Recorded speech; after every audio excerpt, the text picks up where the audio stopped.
உண்டான காயம் எங்கும் தன்னாலே மாறி போகும் காயம் என்ன பொன்மானே பொன்மானே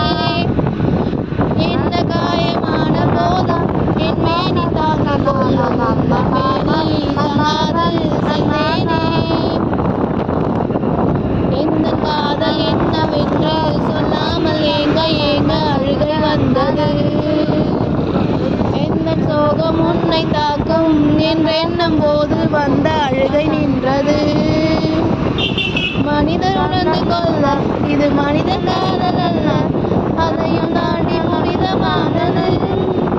அபிராமியே காலாட்டும் சாமி